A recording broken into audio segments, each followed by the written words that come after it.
Have you ever been so amped to make a purchase? You're counting down the days until it's available. The day arrives, you grab it, you get home, you throw it on the turntable, and you're immediately deflated because it sucks.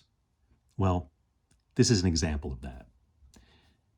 If you were a skater in the 80s as I was, you know who these guys were, and you know what the search for the animal chin was.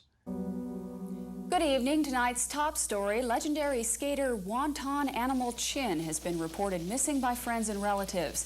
Federal authorities have been brought in to look for the 62-year-old skater. Tonight on Nightline, Ted Koppel will discuss the impact Chin has had on skating and what it will mean to the sport if he never returns. In other news tonight. Well, I'm one of those former skaters that had watched it a million times and memorized it. And when I found out this was being released on Record Store Day in 2018, I knew I would immediately go out and buy it. Now, when I went to the store, they had a copy in stock, and the hype sticker made it look pretty incredible. Newly remastered, first time on vinyl, double LP, includes poster, download, and the movie itself, which really had me excited. So I get to the record store, I see it there, hype sticker pulls me in like a magnet, and I make the purchase. So I get home and I open it up. So let's see what we have here. We have a beautiful gatefold sleeve, full track list on the back. We've got advertising card inside. We have you seen him?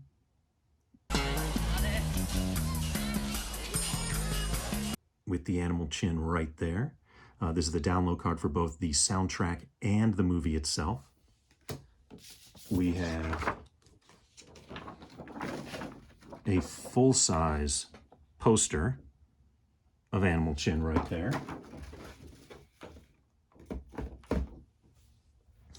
And we have two beautiful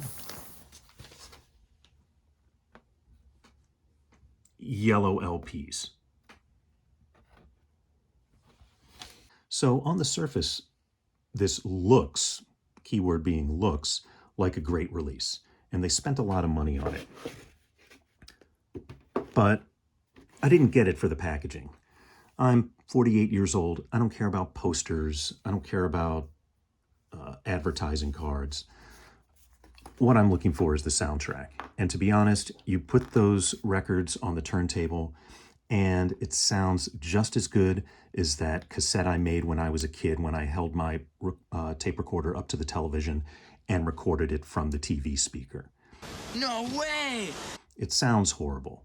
So, oh, and as a bonus, the movie that you get to download is 320 by 240 resolution. So if you're watching it on anything bigger than a watch, it's pixelated and it's not even worth watching. So I think in summary, I should have thought about it a little harder. What was I thinking buying a 2LP set of something that was put out on VHS back in the 80s? They weren't going to spend a lot of money on it, and I'm never going to listen to it.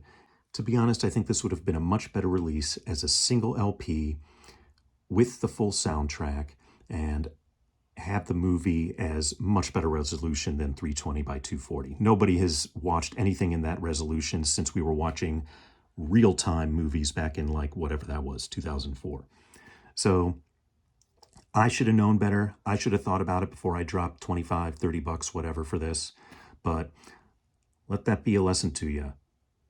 If it's too good to be true, it definitely is.